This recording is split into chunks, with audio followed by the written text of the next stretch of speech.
Before President Trump's term ended, he pardoned or commuted dozens of people, including a Clarksville native who was sentenced to life in prison. News Channel 5's Chris Davis spoke to an unlikely ally who encouraged the president to intervene.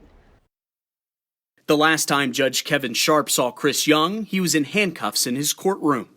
A gang involved. He was not part of the gang. He was someone on the fringes. The Clarksville native was one of 32 arrested in a drug conspiracy case back in 2010. But because of prior convictions, Young was subject to the so-called 3 strikes you're out rule. Well, strikes 1 and 2 technically fit the definition, but they were very minor. And so then he gets the 3rd conviction, and he's got a mandatory life sentence. It didn't sit well with Sharp. That was not justice in any way, shape, or form. So he eventually stepped down as judge and joined forces with celebrity Kim Kardashian to lobby President Trump for a commutation.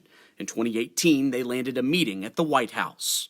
And then when he didn't do anything with it right away, I thought, well, this is just going to go into a file somewhere, never to be thought of again.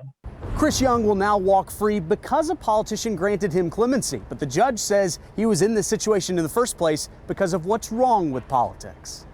But politicians don't get elected and reelected by appearing to be soft on crime. And so there tends to be this rush to see how harsh we can make sentencing.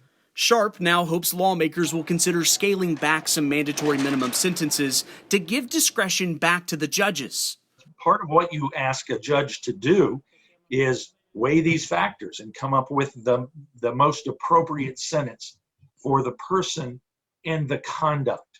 As for Chris Young, this was important for him, not just to end this prison sentence, but to be able to get back out, be with his family. Sharp hopes to meet him again, only under much different circumstances. I think the first thing I want to do is just, shake his hand and say sorry.